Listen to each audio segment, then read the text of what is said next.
Thank you. If everyone would take their seats, please, the members of the committee. Call the Senate Education Committee to order. Today is Thursday, January 23rd, 2020. The time is 3:32. In attendance are Senator Coghill, Senator Hughes, Senator Begich, and myself, Stevens. We're waiting for Senator Costello, there she is. So we have our full membership here. We have a quorum to conduct business. This is our first hearing of the second session of the 31st legislature, and remind everyone to please silence your cell phones. Fortunately, I left mine in my office, so I'm fine. I'd like to recognize and thank Senate Records for record keeping. Jenny Foy, thank you for being here. The LIO staff for helping with the phone system. Our moderators, Doug Bridge and Amanda Kraft, and of course, committee aides, Tim Lampkin. Today we'll be hearing a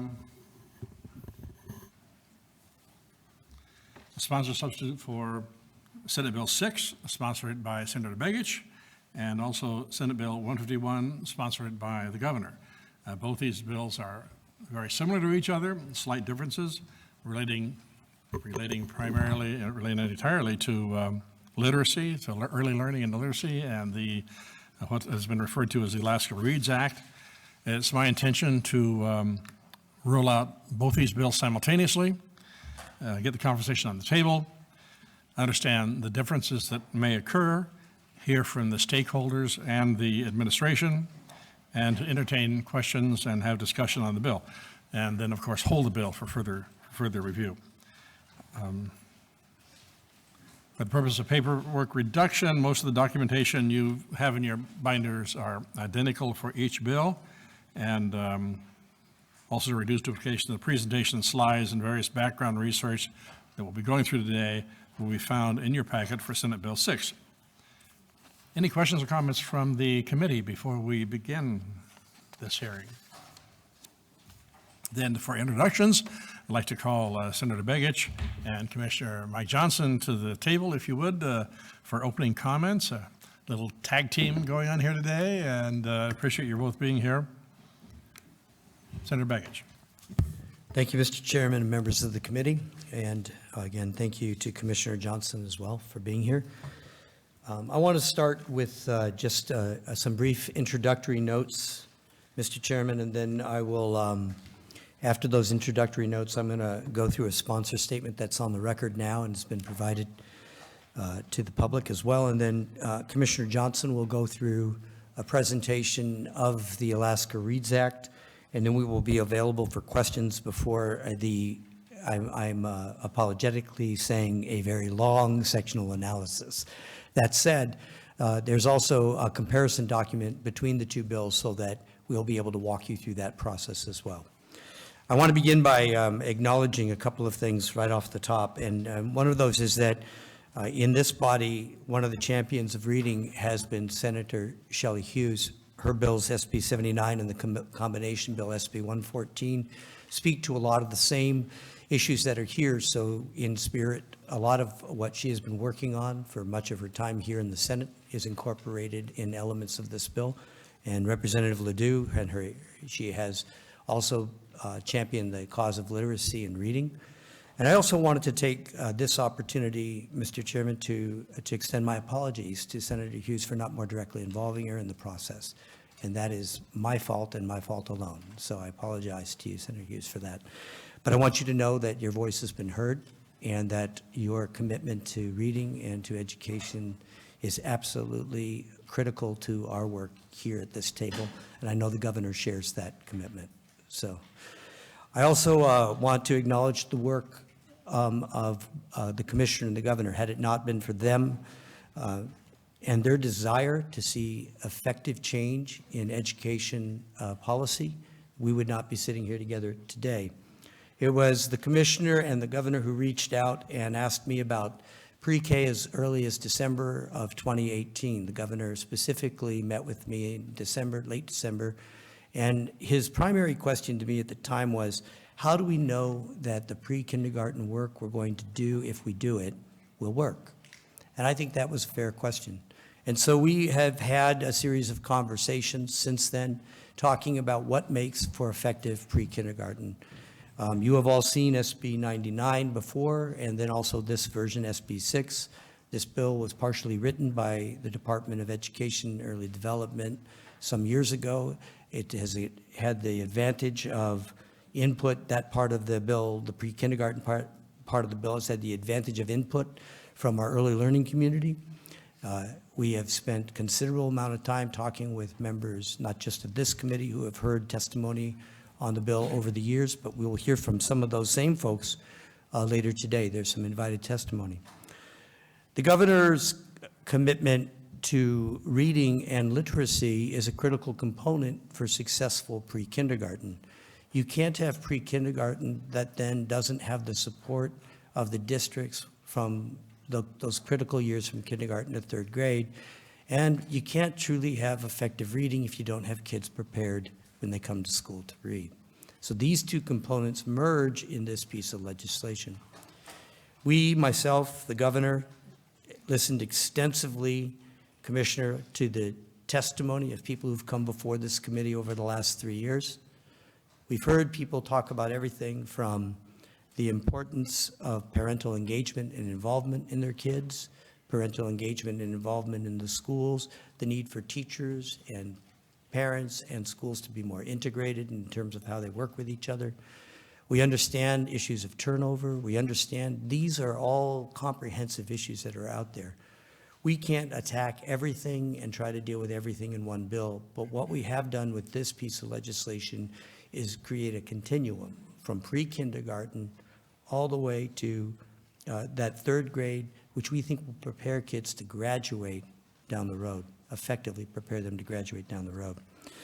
I want to also talk about a couple of other things, and then I will go into the sponsor statement. We have extensively worked on this bill. When we disagreed on language, we sat down, and the governor was actively engaged in that conversation. And we talked about why we had disagreements about language and what we were trying to do. And what we did is we put aside traditional political labels of right and left, and we focused on what is it kids need to learn. What we came up with are these two bills. The difference between these two bills is minor. The first difference is because the Department of Law and Legislative Legal draft things differently. The same language is here, identical language, but in different sections. It has no material difference, and so it has the same fiscal notes, and you'll see those in time. The governor's bill has a has legislative intent language, which we traditionally don't do much of here in the legislature, so we did not include that, but that is, again, a minor difference. We have provided transition language to allow the commissioner a little bit more flexibility because there's some complexities in this bill that might require more flexibility on the part of the commissioner. And then there's a slight difference in the schedule for pre-kindergarten, but it's a minor difference, and it was actually an error. There are also some minor errors I think that the commissioner is going to speak to as well, but mostly you're talking about bills that are virtually identical, to the point where we even talked about specific words and made sure those words met each other's conditions.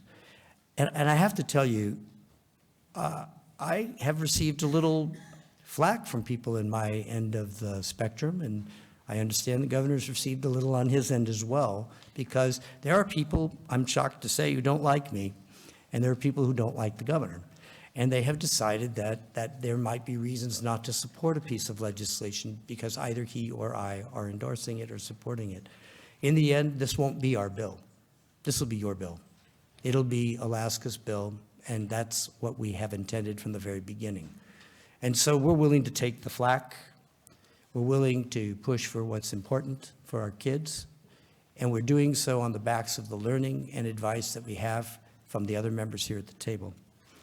Early education is imperative for our state. When examining our long-term economy and the opportunity for all Alaskans, it's essential to consider how we increase that productivity as well as reduce potential drains resulting from the unrealized potential of our citizens. I'm reminded of comments that Senator Coghill said in committee some time ago, where he talked about not realizing the full potential of Alaskan citizens.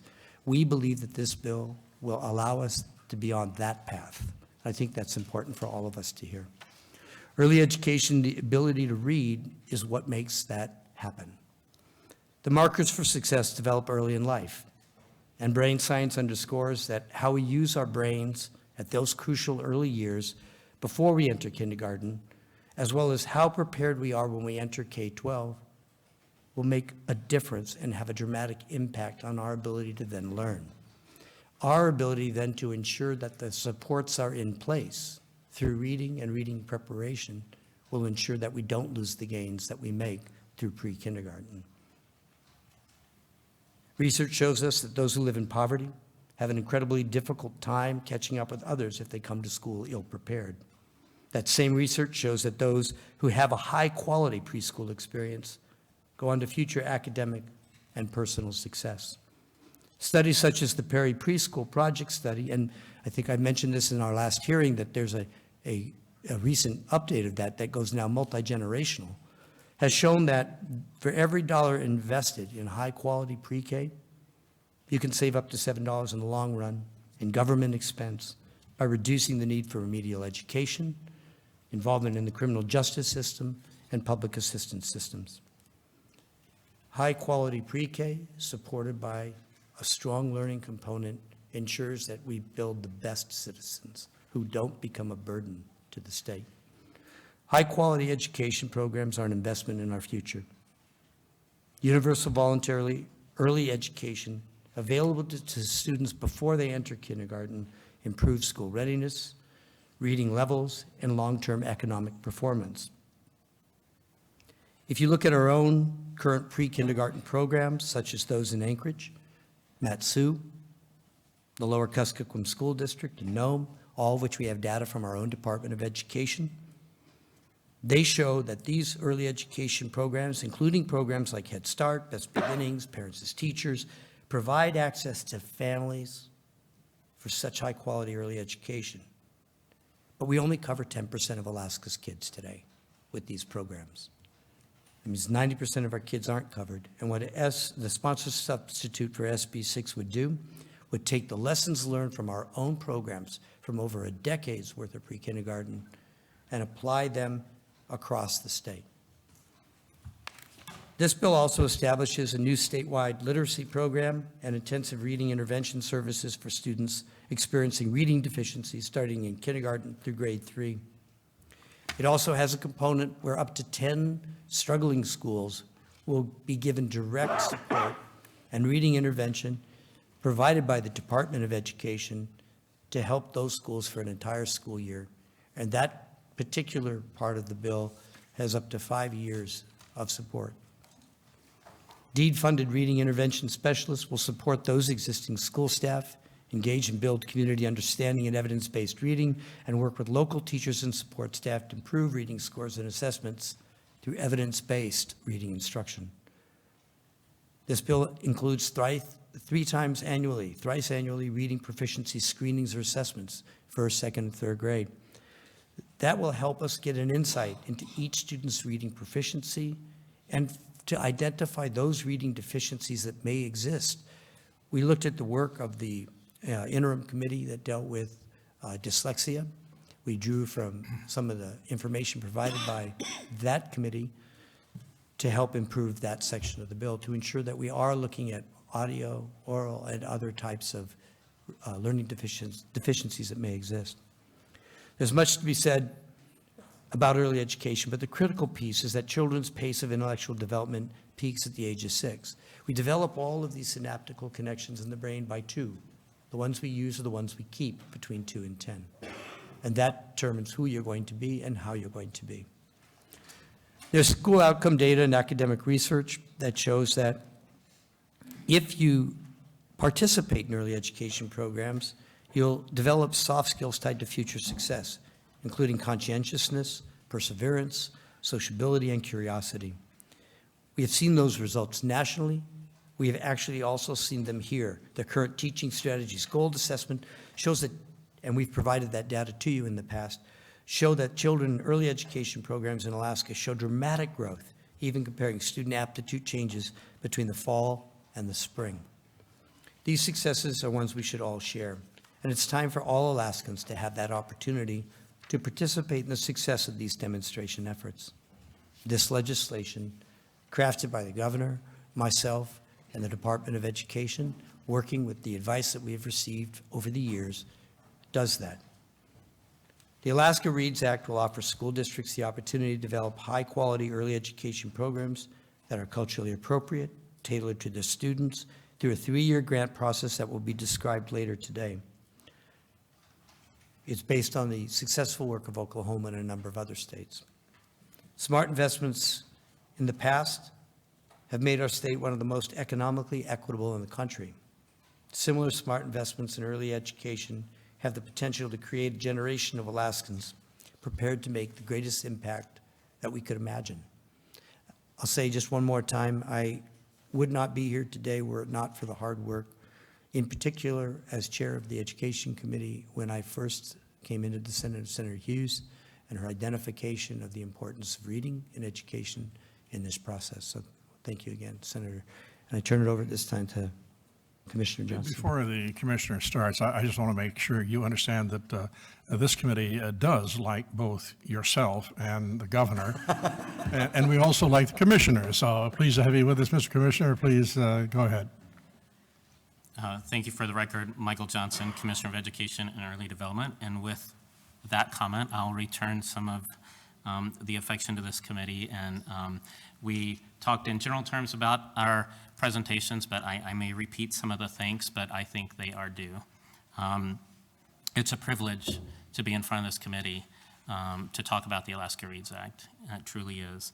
The reality is, however, that any one of you at this table could be sitting here introducing this act, and that's because your fingerprints are all over it. Senator Stevens, you could be here, and any of your staff, because you've led this committee and facilitated many conversations in committee on reading policy and the importance of reading in our schools.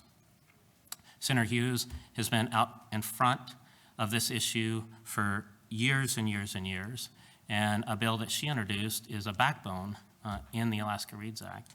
And we've lost track of how many community meetings, PTO groups, and families that she's been in front of talking about reading. Senator Costello, you could be here because you've used your voice in a really powerful way as a mom and an educator and a legislator to advocate for good policy that goes all the way down to the classroom.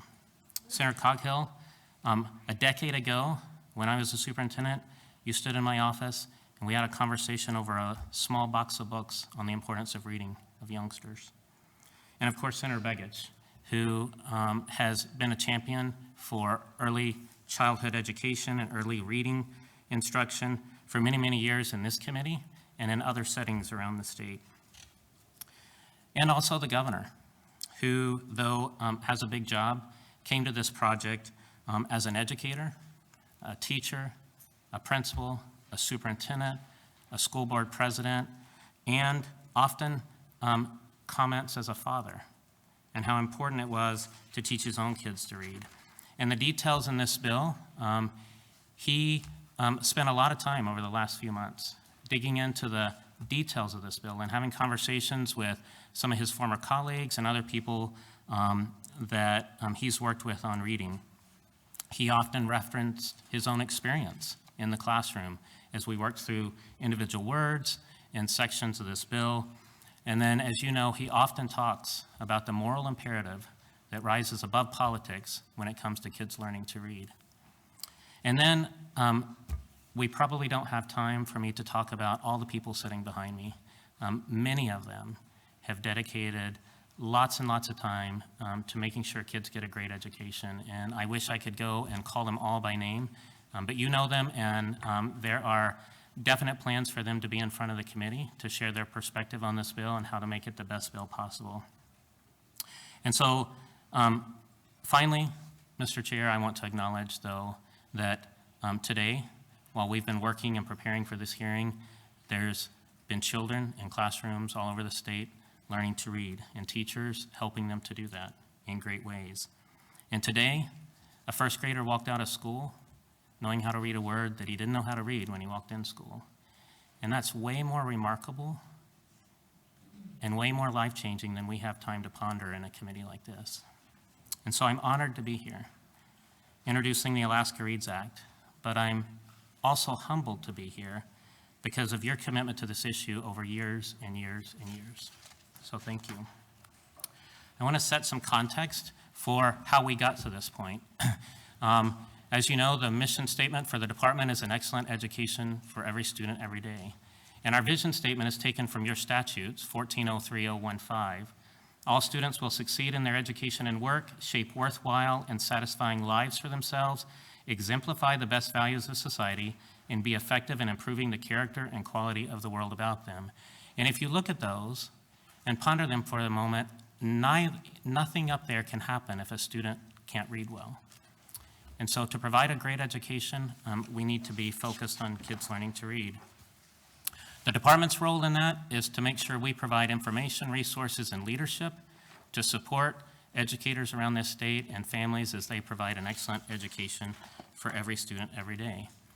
Over the last couple of years, many Alaskans have gathered, including members of both education committees, to develop the Alaska Education Challenge. And we started with shared commitments that we were going to improve student success, and reading is fundamental to that.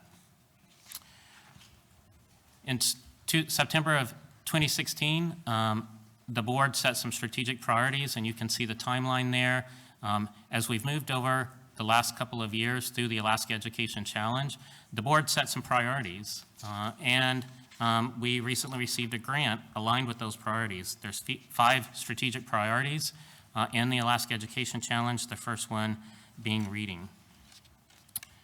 Lots of people participated in that process, so the focus and priority of reading is not something the department came up with, or Senator Begich came up with, or Governor Dunleavy came up with. It's something that many Alaskans came together and identified as a priority. The Alaska Education Challenge has really 3 parts: those shared commitments, the 5 measurable goals, and then the targeted priorities and strategies to make that happen, and that's what we're here to talk about today. Goal number 1, as you can see, is to support all students to read at grade level by the end of 3rd grade. And included in the reading task force that took place a couple of years ago, led by Posey Boggs, who's in the room, noted that we have years and years of evidence to show that most all students are capable of learning to read. And so that's why we set that goal. Goal 1, the students that do not read proficiently by 3rd grade fall further and further behind. As their peers use reading skills to acquire new skills, these students remain on square one. And that's a quote directly from the task force. Our need in the state is great. There's lots of great instruction happening, but as you can see on the NAEP, Alaska, compared to other states in our nation, we're at the very bottom, according to the 2019 NAEP results. On our own PEAKS assessment, 34 to 36, 37% of our students has shown proficiency in language arts and math. The next slide notes that when you compare the reading proficient level in 3rd grade compared to the dropout rate, our bottom 5 districts, you can see the reading proficiency level, when that is low, the dropout rate is high. But in schools where there's high reading proficiency, the dropout rate is little to none. And so reading proficiency in 3rd grade correlates to graduation rates. So we're here to talk about a specific, turning a priority into a policy with the Alaska Reads Act. I'm wearing an Alaska Reads Act button because what the Alaska Reads Act signifies is this is not one person's bill or 2 people's bill, but this is a bill that represents a lot of work over years. It's the Alaska Reads Act. Even today, as we're sitting here, my colleagues, other state education chiefs are meeting in Washington, D.C. today in response to the last NAEP results. And so about 25 to 30 state chiefs gathered in Washington, D.C. today for a 1-day meeting a roundtable to talk about reading policy around our country and how we as a nation can address the challenges that we have in reading. So I'm going to try not to be repetitive of what you'll hear in the sectional analysis, but I want to frame the Reading Act.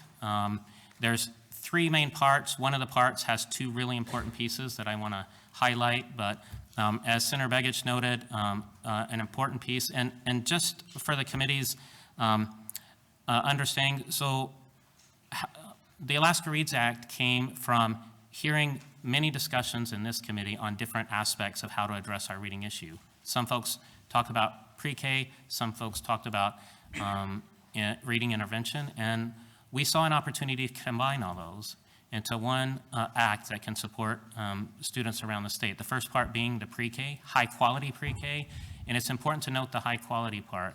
The bill includes specific language around standards related to pre-K programs.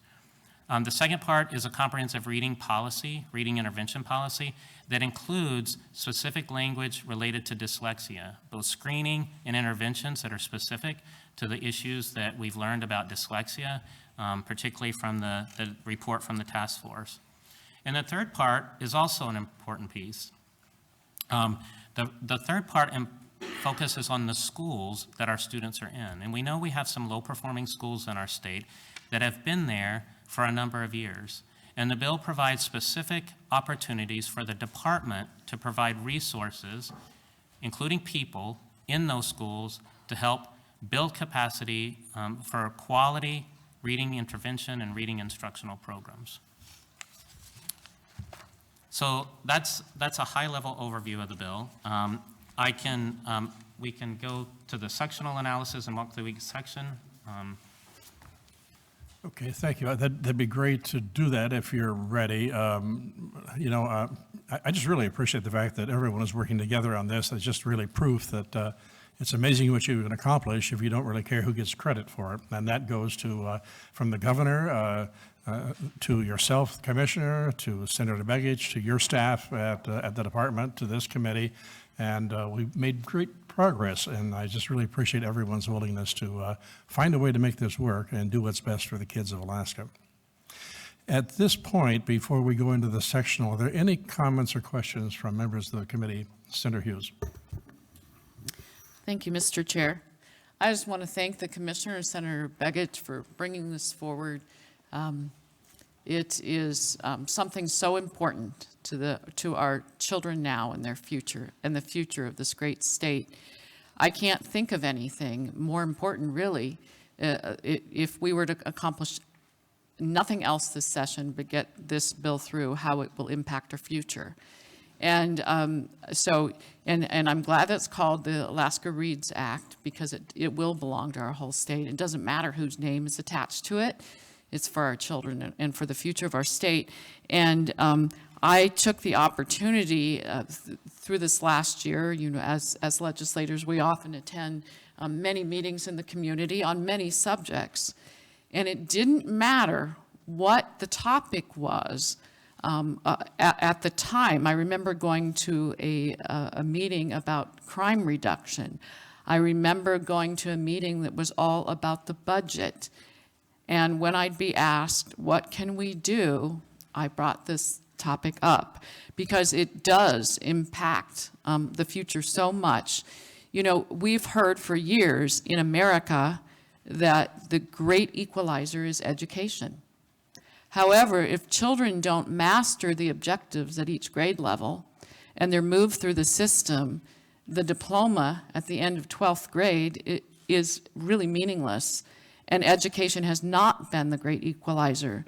And what I see that children from perhaps generations have been trapped in a family where there's been poverty and they have not been successful in school, we will give them the tools to be successful.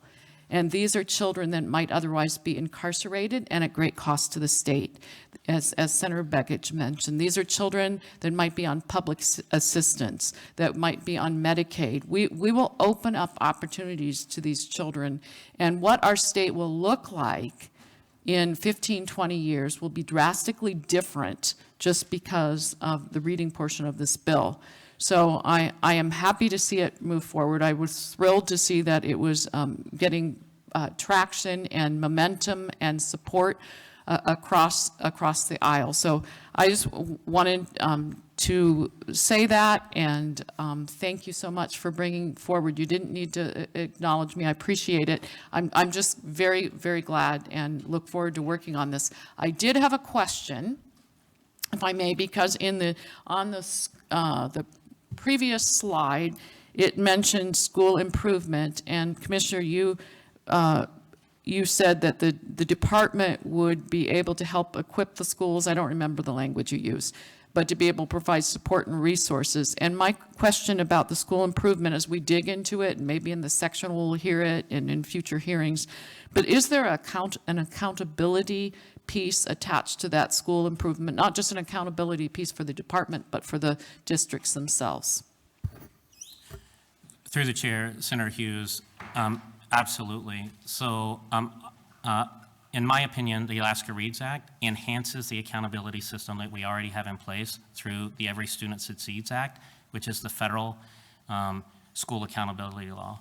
And so as we've worked through and watched the bill developed both over the last couple of months, but over the last couple of years as the committee has been hearing your bill and other bills, we at the department will work to integrate it all seamlessly for accountability purposes. So we are not, we don't want to create multiple accountability systems. We want the accountability system that we have now to work in sync with the Alaska READS Act, and we believe that we can do that in the way that it's been drafted.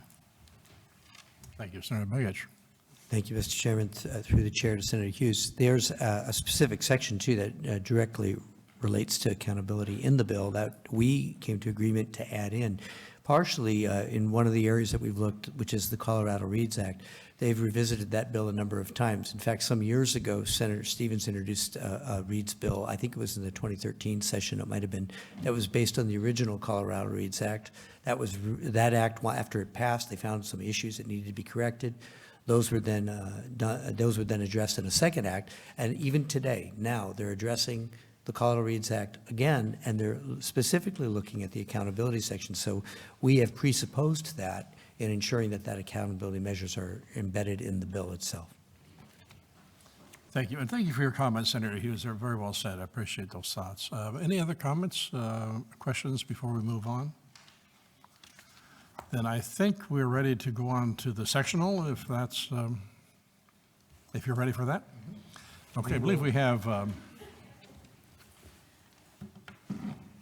Luki Tobian from Senator Begich's office and Aaron Harden, legislative liaison for the department. Please identify yourself for the record and go ahead. Well, good afternoon. For the record, my name is Luki Gale Tobin. The special character in my name is Alt0246, and I am a legislative aide for Senator Begich. I'm delighted to be joined by my colleague from the Department of Education and Early Development as we walk you through the sponsor substitute for Senate Bill, the sponsor substitute for Senate Bill 6 and Senate Bill 151. Thank you, Luki. Good afternoon, Chair and members of the committee. For the record, my name is Erin Harden, and I have the pleasure of serving as the legislative liaison for the Department of Education and Early Development. It's a pleasure to meet all of you. Thank you both for being here. All right, so I will start. It's a little bit repetitive because Senator Begich did me the honor of comparing the few differences between the bill, but I just want to reiterate those before we get going. When putting together the dual sectionals, we had a discussion on whether to note all the similarities or the differences, and as he instinctively noted, there are very few differences, so we thought we'd point those out first, and then we'll dive into a side-by-side sectional.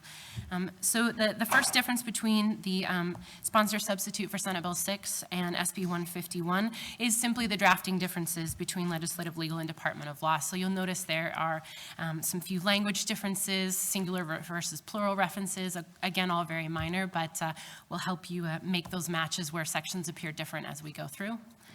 The second difference between the two bills is that the early education grants fiscal cycle in the sponsor substitute for Senate Bill 6 in years 4, 5, and 6 are slightly different than the grant years that you see in Senate Bill 151. They are slightly more aggressive by 5%, I believe, which would be the equivalent of, I think, a school district or two. So again, a very minor difference during the drafting process, and we are completely comfortable using the percentages in the sponsor substitute as we move forward with this.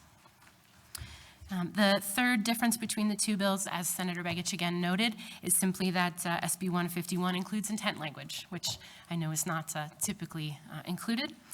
And then finally, the sponsor substitute for Senate Bill 6 establishes a deadline for when the Department of Education must conduct a performance ranking of all districts, with respect to the early education program grants, and it sets a deadline of August 1st, 2020, and we'll discuss that later when we get to that section of the bill. Those are the only four notable differences between the bills. So with that, I'll turn it over to Lukey to get started with section 1. So. Thank you, Lukey. Section 1 of 6 pages. So as my colleague described, there are drafting differences, and we are seeing those right off the bat, with Section 1 of Sponsor Substitute of Senate Bill 6 establishing this act as the Alaska Reads Act. This correlates to a portion of Section 13 in Senate Bill 151, which then establishes the Alaska Reads Act. So section 2 of the. I'm sorry, just to make it absolutely clear for the record, would you identify yourself? It's sort of hard to tell the difference between your voices. That was Lukey earlier, and now we're back to you. Yes, this is Erin Harden for the record. For section 2 in the sponsor substitute for Senate Bill 6 is the section 1 in Senate Bill 151, which defines a public elementary school. And what we're doing with this section is amending the language to include an early education program, whether operated within a public school or by an outside organization. And we're adding language that says that the programs must be approved or supervised by the department. So again, we're simply changing the definition of a public elementary school to include a reference to an early education program. For the record, this is Lukey Gale Tobin with the Office of Senator Begich.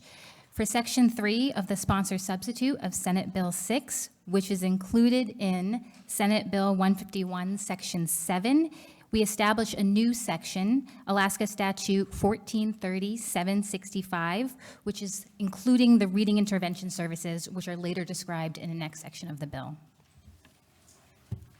This is Erin Harden again. Moving on to Section 4 of the sponsor substitute for Senate Bill 6, which appears as Section 3 in the Senate Bill 151, establishes that a 4 or 5-year-old who has not attended kindergarten is eligible to attend a public school early education program. Lukey Tobin for the record. In Section 5 of the sponsor substitute of Senate Bill 6 pertains to the last portion of Senate Bill 151, Section 13, and this establishes the annual reporting requirements for school districts regarding student performance metrics for grades 3 through K, which were discussed earlier. Yes, please, Senator Begich, go ahead. Thank you, Mr. Chairman. I just wanted to reinforce that that is addressing the accountability question that was brought up earlier. That's the section that does that. Thank you. Moving along, Section 6 of sponsor substitute of Senate Bill 6 aligns with the Section 4 of Senate Bill 151, and this is the original language of Senate Bill 6, version M. So these are the sections that create that stair-step 3-year grant program that provides training and assists school districts in developing their early education programs. So as we described, there are some minor differences in the grant schedule between the sponsor substitute of Senate Bill 6 and Senate Bill 151. That's that 5% over years 4, 5, and 6. These equate to approximately when 1 or 2 schools will be able to apply for early education grants. As mentioned earlier, Commissioner Johnson and Senator Begich are in concurrence with the sponsor substitute schedule. So in both the sponsor substitute of Senate Bill 6 and Senate Bill 151, in year 1, the lowest performing 10% of school districts will be eligible for a grant to establish their district-wide high-quality early education programs. That goes on into year 2. It's 15% of those school districts that will be able to apply for that 3-year grant program. In year 3, the grants will be available to lowest performing will be available to lowest performing 15% of schools, the third lowest performing 15% of school districts. And then the bills diverge, with the sponsor substitute of Senate Bill 6 in year 4 addressing the third highest 20% of school districts, and Senate Bill 151 is focusing on that 15%, the third highest 15%. In year 5, sponsor substitute of Senate Bill 6 and in Senate Bill 151 are looking at the second highest performing 20% of school districts. And then finally, in the final year of the grant cycles, sponsor substitute of Senate Bill 6 has the highest performing 20% of the districts, and in Senate Bill 151 is the remaining 25% of school districts. Yes, please, Senator Begich. I think it might be helpful if I occasionally clarify these things. So I will say, too, that one of the things about the way that the process goes through here, the way that you do these various years, these are what we call cohorts, is that there are some school districts that would already qualify for pre-kindergarten and might not even, by the time you get to that 6th year, you might not even have a 6th year. That's one of the sort of advantages of the bill, and we'll talk more about that later. Thank you. So as we've seen in both bills, over that 6 fiscal years, all school districts will be offered an opportunity to participate. So at the end of these 3-year grant cycles, the Department of Education and Early Development will have the opportunity and be responsible for determining if the district's early education program complies with state standards. And those are established by the State Board of Education. And we'll see that in Section 9 as we go forward. Moving right along, in Section 7 of Sponsor Substitute of Senate Bill 6 and in Senate Bill 151, Section 5, the Department of Education and Early Development is directed to supervise all the early education programs. And those are the programs that they have the opportunity to approve, whose early education programs were created through this grant program. And that establishes, and this section also establishes a new literacy program, which is Alaska Statute 1407065, and also reading intervention programs in the schools, which we're going to have a description of in a later section.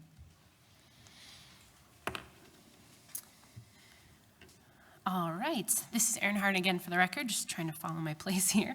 For the next section, which is Section 8 in the sponsor substitute for Senate Bill 6, correlates with Section 6 of the Senate Bill 151. This section defines an early education program in this section as a pre-kindergarten program for students 3 to 5 years old if its primary function is educational. You'll note here that 3-year-old students are included in this definition. However, they are not included in this program that the bill proposes, but we're including them to ensure that they still remain eligible for existing state and federal programs. So for the purposes of this early education program that we're discussing, we're specifically talking about 4 and 5-year-olds. Mr. Chairman? Senator Begich. Thank you. Just to clarify, this has come up a number of times when we've gone through the old version of the pre-K bill, and this was a recommendation from a number of the programs that are early learning programs, so they wouldn't be inadvertently excluded as a result of the definition. But to remind everyone that this bill, as Ms. Harden just said, the bill's grants program is exclusive to 4 and 5-year-olds, and this was worked out with the early learning community. Over the last, it took almost 2 years to come up with that one, but it was something that came up in committee in the past. I just wanted to clarify that because it can be confusing. Thank you, Mr. Chairman. Thank you, Senator Begich. Thank you, Senator Begich. Continuing on, this is Erin Harden again. I'm moving on to Section 9 of the sponsor substitute for Senate Bill 6, which appears as Section 7 in SB 151. Under this section, it allows for the department to select and purchase supplemental reading materials and support the reading intervention services provided under a new section of the bill. And sorry, not a new section. It's a new section in SB 151. The previous section, with respect. All right, I'll let Lukey continue with that. Thank you. This is Lukey Gail Tobin for the record. Now we're going into the sponsor substitute Section Bill 6, Section 10, which aligns with Senate Bill 151, Section 9. And this section directs the board to adopt regulations that establish standards for the early education programs that are half-day, full day, and less than a half day.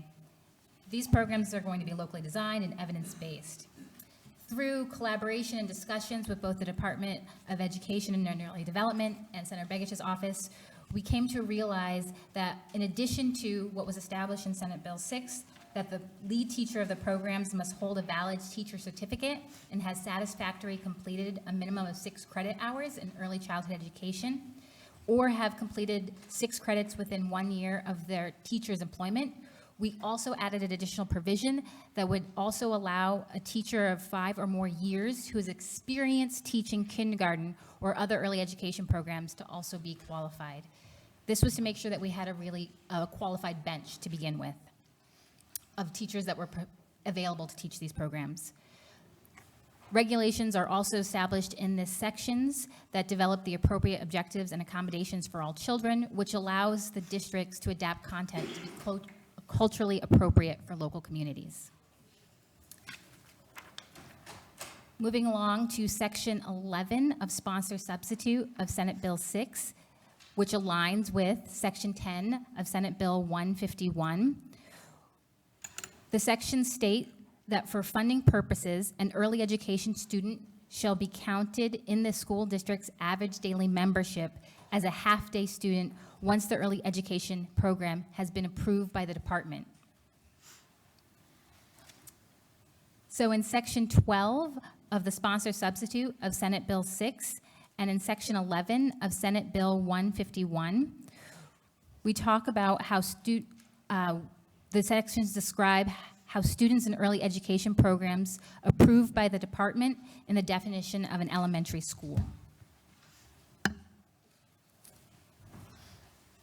In Sponsor Substitute of Section Bill 6, Section 13, and in Senate Bill 151, Section 12, there is a complete alignment of the language, which ensures that early education students who currently receive state or federal funding for early education are not included in the average daily membership for the purpose of funding. Mr. Chairman. Yes, Senator Begich. Again, to clarify this, since this has brought up questions up before, and I wanted to describe that again, this is to avoid double dipping, so that you can't double count a kid. If you're already receiving funds for that kid, you can't then use this grants program to get twice the amount for one kid. So it's a way of avoiding some of the federal restrictions on how we supplant funding and to make sure that we're not violating any federal rules and those kinds of things. And this was brought to our attention by Early Education Committee some years ago. So that's why that section's in there. Senator Coghill. Based on that, but it would be allocated according to what a student would normally get, right? Yeah, They're not going to be discounted at all. no, And the grant would be for the program, not for the student, is what you're saying. Mr. Chairman. Thank Through the you. chair, to Senator Coghill, yes, that's correct. Thank you, Senator Coghill. Thank you. For the record, Erin Harden. We now dive into, my apologies, the first very meaty section of our sectional analysis. First, a question from Senator Hughes. I actually realize I do have a question. Back in Section 11, the student early education program would be counted as one half of a full-time equivalent student in the ADM. But I think it was in the prior section, it referred to developing standards for a half-day program, a full-day program, or a program that is less than a half-day. So no matter whether it's half, more than half, or full, they would still be counted as a half-day, is that correct? Mr. Chairman. You have answers to that, Senator Begich. I do. Thank you. Through the chair, Senator Hughes. That was to provide consistency should a district choose to have a full-day program, but we will only be counting those children as a half-day regardless. Okay, thank you. While we're at this point, I want to acknowledge the presence of Representative Hopkins and Story, who have joined us. Appreciate your being here. Please go ahead. Thank you. Again, Erin Harden. So moving on to Section 14 of the Sponsor Substitute for Senate Bill 6. This section correlates to 2 different sections in Senate Bill 151, and those are Section 8 and Section 13. So we've now transitioned in the bill, and we are now focusing on the Reading Intervention Program section. So Section 14 in the Sponsor Substitute for Senate Bill 6 establishes a comprehensive reading intervention program designed to increase literacy for children in kindergarten through grade 3. The department will be required to establish a system of support for teachers of kindergarten through grade 3 students, adopt a statewide screening or assessment tool to identify students with reading deficiencies, and provide support to teachers of kindergarten through grade 3 students through training on the use of the statewide screening or assessment tool and on the science of reading. The department will be required to administer the statewide screening or assessment tool 3 times each school year, once in the fall, once in the winter, and once in the spring, beginning in the following school year, 2020. The statewide screening or assessment tool must determine specified skills at each grade level, and that's specific to kindergarten, first, and second and third grade. Continuing on in this section, school districts will be required to offer reading intervention services in addition to core reading instruction to all students in kindergarten through grade 3 who exhibit a reading deficiency as determined by the statewide screening or assessment. The reading intervention services must be provided by a district reading teacher and include explicit and systematic instruction with proven results based on scientific research. They must incorporate daily targeted small group reading instruction and be based on students' needs as determined by regular monitoring of student progress. The reading intervention services must be reviewed based on department-approved response to intervention or multi-tiered system support models. Continuing on in this same section, for each student participating in the reading intervention services, the district must establish an individual reading plan for each individual student. For all students with an individual reading plan and who also score in the lowest achievement level on the district screening or statewide reading assessment, the district must provide the reading intervention services both during and outside the school term. Outside the school term, the reading intervention services must be staffed with reading teachers and include a minimum of 70 hours of instructional time. Continuing on, districts or schools must notify parents in writing if a student exhibits a reading deficiency at any time during the school year. Notification must occur within 15 days of the deficiency being identified. And then after that, updates to parents are required every other week after initial notification. The initial notification must state the district or school has identified the student as having a reading deficiency and that an improvement plan will be developed. They must describe the current services the student receives and the proposed additional services the student will need to remedy the deficiency. The written notification must also explain the progress reports that will follow every 2 weeks and identify strategies the parent or guardian could use at home to help the student succeed in reading. If the student is in grade 3, the notification, hang on here, must, I got my page numbers mixed up. 13, there we go. Must include a request for a meeting with the parent, the student's teacher, and other district staff must include the student's teacher and other district staff to discuss appropriate grade level progression. The meeting must take place at least 45 days prior to the end of the school year. And if the student's parent is not able to attend, the student's teacher and additional school personnel will determine grade level progression for the student.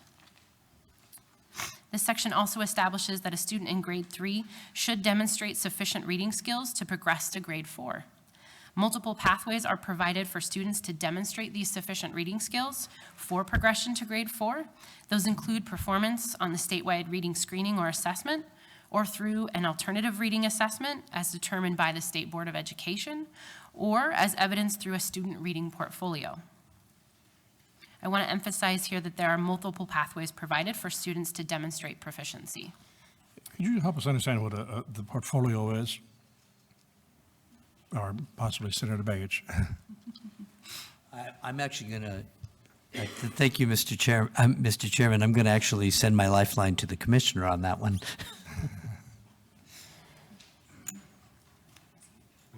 And you were just going along so great, I'm sorry to interrupt, but it's not a term I understand. And for the record, again, this is Michael Johnson, Commissioner of Education. Chair Stevens, a reading portfolio would be something that would have some parameters established by the state board, but be something that the student and teacher put together to demonstrate their reading proficiency in ways other than a standardized assessment. So That can look any number of ways. It could be a teacher's record of reading with a student and the student showing proficiency in reading. It could be the student writing and reflecting on something he's read to show or she reading proficiency. So there's a number of ways that, and a number of elements that you can include in a portfolio that gives the student an opportunity that may not perform well on a standardized assessment, but may be very proficient in reading and comprehension. And so with the teacher, being able to demonstrate that in more than one way in a collection of materials that evidences that. Thank you, Commissioner. Senator Begich? Thank you, Mr. Chairman. Commissioner, then if I can maybe add to that a little bit by asking, in a way, this also will accommodate some of the different learning disabilities we learned about during the task force, and is that not correct? Absolutely. Yeah, so I know you'll hear testimony from Posey Boggs and others that will illustrate not only some of those other elements that give students the opportunity to demonstrate their proficiency other than a standardized test that may have a disability, but also why that's important for those particular students. Thank you. And Senator Hughes, you had a Yes, comment. I was just thinking, I know some students freeze up in fear when they take tests, and it impacts how they respond, where they can actually, I actually had a child who would know all the material, and we'd have a back and forth question and answer the evening before, and then the next day, the very thing they knew, they froze up, and they just consistently had a difficulty with that. And so I was just wondering for this, whether something in the portfolio might look like the student reading aloud and being videotaped, and then the teacher asking the questions about the reading and the child being able to answer them. So a little bit different than sitting and taking a test. Is that the kind of thing that might be used to show proficiency, to provide proof? Through the chair, Senator Hughes, absolutely. And there's other places in the country that use this kind of model for a student to have multiple ways to show proficiency. I've seen a number of those, but video is one of them I've seen, but some of the others are not immediately coming to mind. But video is one, but also just an audio recording, but also a teacher's record, a written record of that opportunity with the student to sit down, have them read, and the student recording, the teacher recording what went well with that and what may be the gaps in that, and then identifying, was it a proficient reading or was it not? And so video is one way to do that. But for some students, even that may be intimidating, and they may not be able to demonstrate proficiency, or they may be able to demonstrate proficiency even, but not the level of proficiency that they have through that experience. So they may, though, be able to write their own paper saying, I read this and I comprehended it, and that could be evidence also. The key is that it's a portfolio isn't just a way for a student to skate through. It's a collection of evidence that they are proficient in reading, and that evidence can be collected in any number of ways that we could identify some at the table, but there may be ways that we wouldn't even think of, that a teacher and a student would come together to demonstrate an evidence that they truly are proficient. I have a follow-up to that. Yes, Senator Just Hughes. because we're using the word proficiency a lot, are we defining what proficiency means? Because we know that sometimes a child can read aloud or read silently, but not understand and comprehend necessarily what they've read. So are we defining it? And I need some assurance there. Through the chair, Senator Hughes, we have state standards that define that, and then we have a state assessment that assesses those particular standards that define what proficiency would look like. Follow-up? Please. Can you just briefly tell us, so being able to look at a word and say what it is and what it means, or a paragraph, it's comprehension plus being able to read it. So are those the standards, or? Yeah, through the chair, Senator Hughes, I feel like this is an opportunity to have multiple pathways for me to show my proficiency in what reading proficiency is. But I'll refer, knowing there's people behind me that are much more articulate than I am on this subject. But there's the science of reading talks about 5 ways, 5 things that need to happen for a student to be a proficient reader. They need to have a phonemic awareness. They need to be able to hear distinguishing distinct sounds in words. And then they need to understand phonics. So in other words, that print represents those sounds that they hear. And then they need to be able to do that fluently, so fluency. And then they need to have a growing vocabulary, so they have the background knowledge to then finally the 5th thing is comprehend. And so all those together create the context needed to be a proficient reader. So if you, for example, understand that words are made up of sounds, and you can understand that print represents those sounds, but you can't do that fluently, it's going to be very hard for you to get the other elements and be able to comprehend. Thank you very much. I would like to acknowledge that Representative Ledoux has joined us, and she has great proficiency in reading. I know that. Thank you for being here. And Ms. Harden, I think we interrupted you. We were talking about all the ways that we can make sure that a student is up to speed, and I don't think you quite finished that paragraph. Correct. Thank you, Mr. Chair. For the record, Erin Harden again. So continuing on in that section, after we've discussed the multiple pathways, I want to acknowledge that there are good cause exemptions included in the bill language. Those are for such as a student having a disability or a student who is learning English as a second language. And lastly, the bill language includes a process for parents or guardians to request an exemption for their student. Continuing on in this section, districts must provide intensive reading intervention services to all students who do not progress or receive a good cause exemption. And for students who do not progress to grade 4 who previously experienced delayed grade level progression, an intensive acceleration class must also be provided by the district. And lastly, in this section, for the reading intervention services component, it also establishes annual reporting requirements for schools regarding student reading performance in those grades K through 3. Continuing on in this section, we're now moving to the, let's see here, the literacy program section. So let me make sure my notes are right here. We're still under section 14 of the sponsor substitute for Senate Bill 6. We're now into section 8 of Senate Bill 151.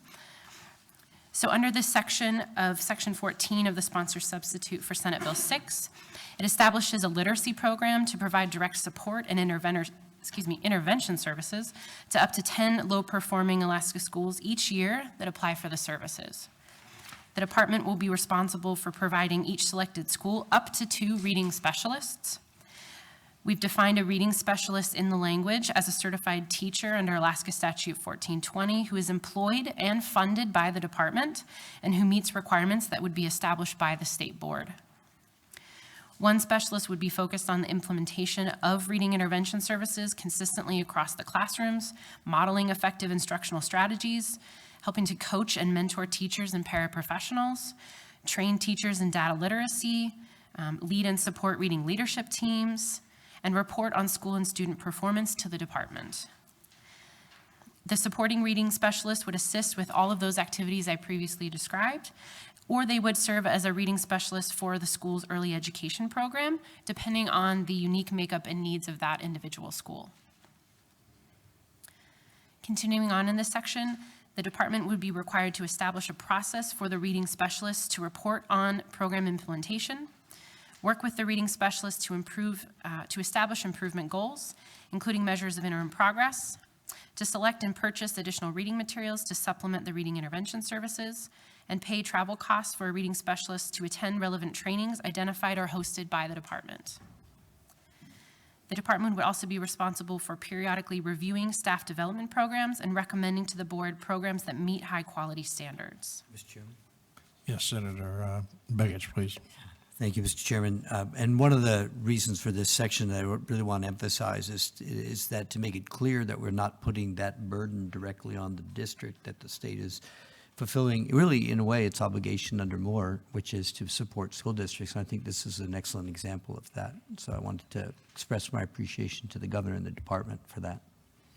Thank you, Senator Hughes. Yeah, and Mr. Chair, if we want to get through something and we want to hold off details for later, I'm fine with this, but at some point, whether it's now or later, earlier we were, you brought up district reading teachers. Now we're talking about reading specialists provided by the department.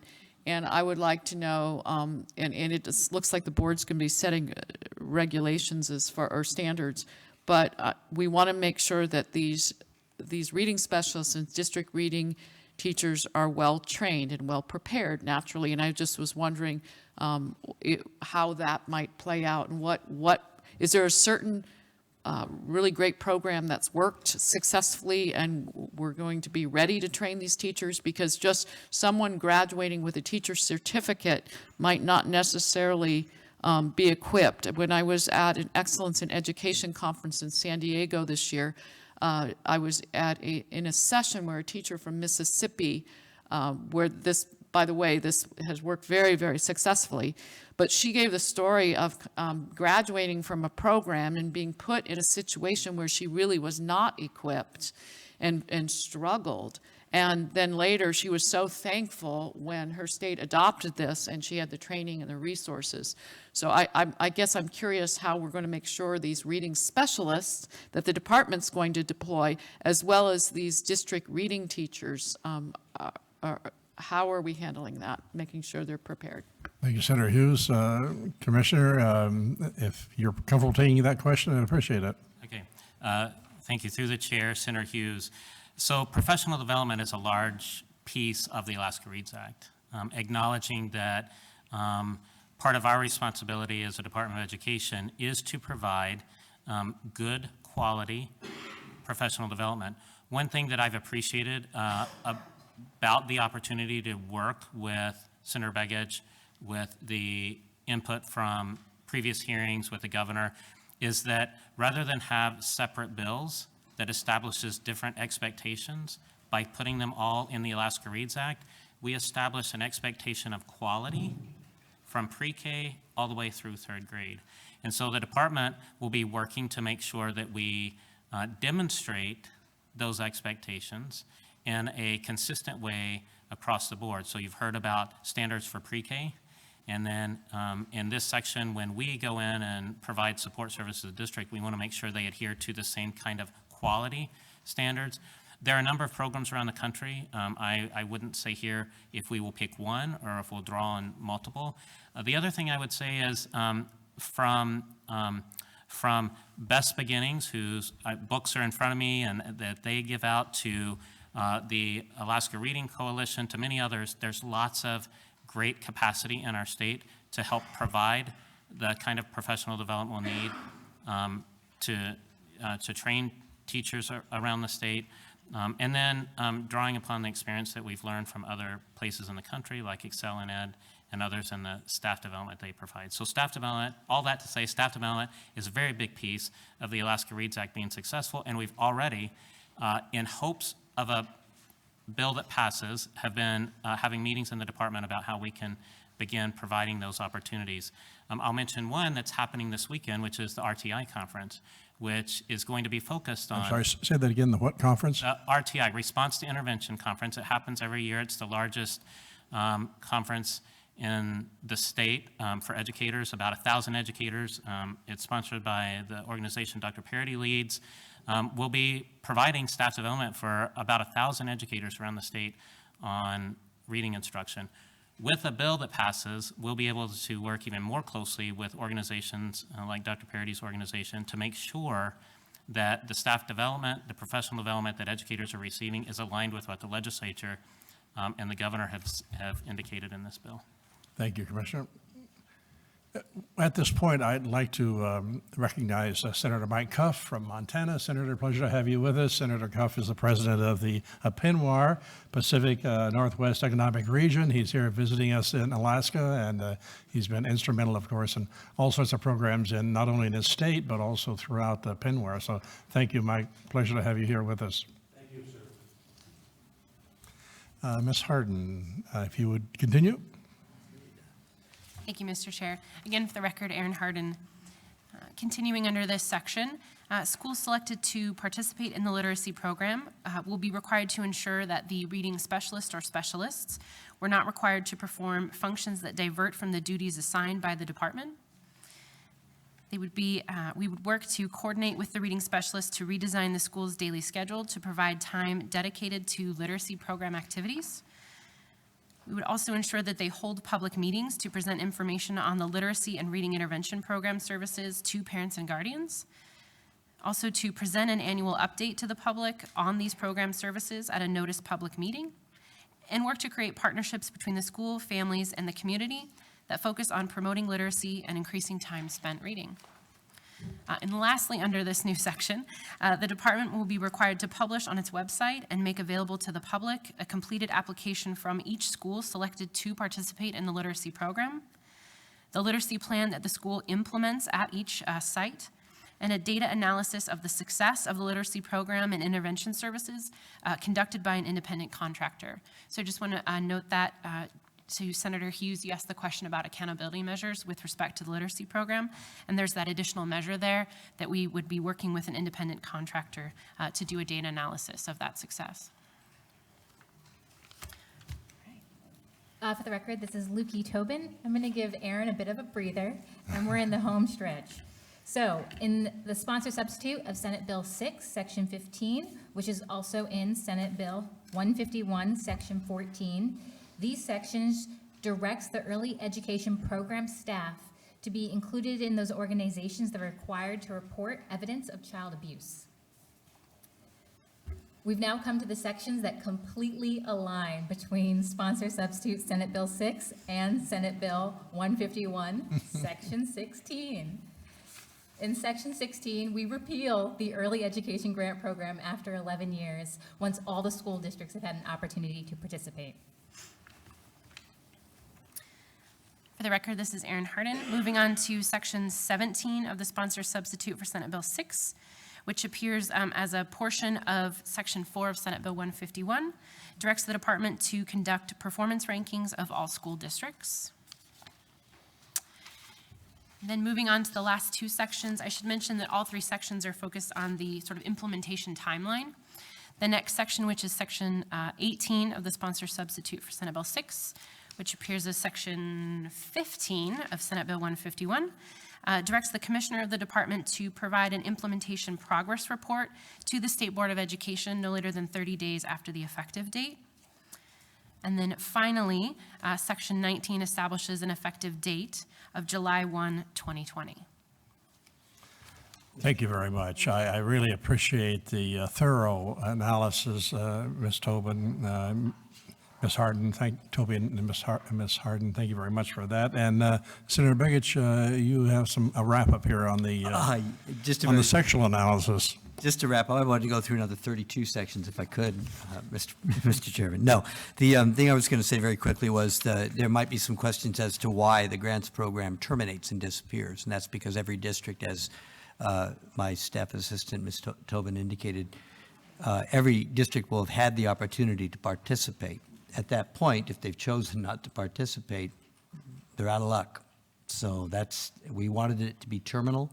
We did not want it to be an ongoing grants program, because you have the opportunity to move those kids eventually into your ADM count if you have in fact developed that qualified program. Thank you, Senator. I will go to Senator Hughes in a second, but I'd ask you sort of a holier questions. I was very ambitious in thinking we would cover a lot more than we're able to, but please, Senator Hughes. Yes, and I confess, you maybe have covered this, because sometimes I'll glance down and start reading, and even though as women we're supposed to be able to do two things at once, read and listen, you really can't. So one of my questions is the effective date's July 1st of this summer. How would this actually play out as far as when we'd see the program up and alive in all the schools across the state? Is there a ramp up? Thank you, Senator. Commissioner. Through the chair, Senator Hughes, I'll just use this as an opportunity to plead for a passage of the bill sooner rather than later. Because the fact is, if the bill doesn't pass until late in the session, it will be very hard for us to fully implement a bill next school year. The way that we're addressing it now is that we already are working on ways to, the work that will be needed to implement the bill. We had a meeting today and even talked about the standards that go with early learning. There's some existing standards that are being worked on even as we speak through the Pre-K Development Grant. As you know, we got a large federal grant for reading, and through that grant, we're already developing professional development opportunities to provide professional development to staff. So we're not waiting for a bill to pass, but to fully implement the bill, the sooner the better, after due consideration and public input. So, Senator Hughes. follow up. So if the bill were to pass in a very timely fashion, and we do this a little bit more quickly than we sometimes do things around here, by this next school year in August, September, when school's starting, you believe you could have things up and running for this very next school year, starting the fall of 2020? Through the chair, Senator Hughes, we are committed to implementing it as much as possible whenever it passes, because we don't want any kids to have to wait another year for some of these things to be implemented. Having said that, it is a tight timeline. Even if the bill passed today, it's a tight timeline.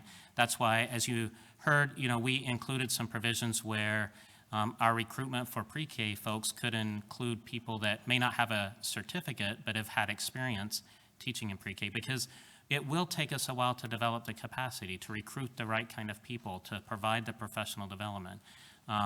But we're so excited about the opportunity that we're committed to doing the hard work necessary. We've had an all-staff meeting yesterday. We had a leadership meeting a couple of days ago, and we're focusing the department's energy on implementing this reading bill because we know it's so fundamental to all the other success that we want kids to have in school. Thank you, Commissioner. I can guarantee you we will not hold this for any unusual reason. We'll make sure that we thoroughly study it and make sure it's the right bill, but work hard on it. And my intention is to move it out as soon as we are prepared to do so. Senator Coghill. While we have the commissioner here and maybe for the senator, currently for many special education people, we have already implemented education plans. And this is going to probably fly in that same cadre, but above. So the first question I have is, does it push against those EIPs in that arena very much? And if so, to what degree do you think that might impact that? Through the chair, Senator Coghill, so it won't impact the IEP, the Individualized Education Plan, that's required under federal law. So those are a right of the student that's identified as having a disability under special education law. A student that's in special education, their IEP probably will already include the plan that would exist for a non-IEP student that would need a individualized reading plan. So there's elements of the IEP that could be included in the other plan, but it would be something a bit different and beyond what is, IEPs are specific to what's required by federal law and state law. And Mr. Chairman, Senator Coghill, please. I understood that, but sometimes it's primarily a reading issue. And so we're talking about a program that would work either in concert or above it. And so just wondering how it would impact it. I don't have to have the answer today, but that's a question I'll have. Then the other question, Mr. Chairman, if I might. Please. And this, we don't have to have the answers now, but these are going to be the things I'll be wondering about. And that is for regular reading instruction that most people are in the proficiency arena. At what point are we going to mix these? Because there's going to be a correlation with some who are kind of later learners but proficient, but not highly proficient. And so help me understand how, once we reach that spot, how that's going to look in the implementation part of it. Or do you have you thought about some of that? And Senator, if you don't mind, can we hold those questions, the answers until, if you make a note of that, and we'll That's get fine. those answers back to. Mr. Chairman, that's fine, because that's going to be one of the questions on implementation. Right. So a little housekeeping here. Thinking we do too much, but we have an invited testimony that I want to get to. Tom Keeley, Posey Boggs, Bob Griffin, Tim Parker, Angie Galanos, and Alex Frazier. I had planned to do fiscal notes. I'm not going to get to that point, and we're also not going to get public testimony, which I really do apologize for anyone in this room who had come prepared to testify, and I hope that you will be here to testify at a later date. We have a schedule to hear this again on Tuesday, so we'll have an opportunity to hear anybody's How long do you plan public to go, testimony. Mr. Chairman? How long do you plan to go, Mr. Chairman? I think probably 5:15, 5:20. We've got several speakers, and we'll try to get through them and give them the time they need. Okay, Tim is setting us up here.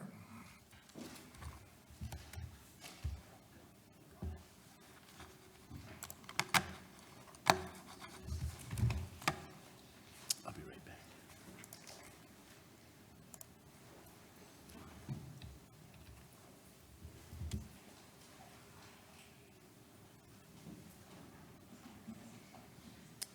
And we have with us Tom Keeley. Thank you for being with us, Mr. Keeley. Tom is a policy analyst with the Education Commission of the States, and he's here on teleconference. So can you hear us, Tom? Yes, Mr. Chair, I can hear you. Thank you. Hold on just a minute. We'll try and jack that up so we can hear you. Apologies, I can turn my own volume up a little bit, if that's helpful as well. Actually, that's perfect, Tom. We can hear you just fine. So please, if you'd identify yourself and let us know what you're thinking. Absolutely. Thank you, Mr. Chair. For the record, Tom Kiley from the Education Commission of the States, and I also have my colleague Joel Moore as well from the Education Commission of the States. We are an organization based in Denver, and we want to extend our thanks to the chair, members of the committee, and the commissioner for the invitation and the opportunity to present a national overview of policy trends in the landscape, and we'll try to do this quickly in the interest of time to allow for others and questions as well. Before we go in, so I believe there is a slide deck within your packet as well. It begins with an orange slide. We have a set of 10 slides, and I'll kind of reference numbers throughout. Yeah, Mr. Kiley, we have that before us, and everyone in the audience can see it, so please go ahead. Very good. Thank you, Mr. Chair. So just for a roadmap for where we'll go kind of over the next 10 minutes is we'll briefly introduce ourselves as an organization and kind of suggest how we can support policymakers in the education space and relative to early literacy as well. Then we'll provide an overview of national trends and some policy components as well as some state examples. And then wrap up with lessons learned and some thoughts on implementation, both that we've observed as an organization and other peer organizations have observed in the early literacy space, and leaving some time at the end for questions. So with that, I will turn it over to my colleague, Joel Moore. So thank you, Mr. Chair. This is Joel Moore with the Education Commission of the States. I'm the state liaison to Alaska. So as you guys come up with questions or have any sort of policy concerns, my contact information is on the last page of the slide deck, and I'm happy to have our policy team take a look at whatever you guys need. As a very brief background, we're a national nonpartisan education policy center that was founded by an interstate compact. We're authorized in all 50 state statutes. We have a team of 60 policy people who review all education bills in all 50 states and D.C., and we try to examine trends, issue reports, and find out what else is happening around the country. We're not here to tell you what's best for Alaska. That is your job as the elected officials there, but we're here to provide the national context and let you know what other states are doing and what's working elsewhere. So back to Tom.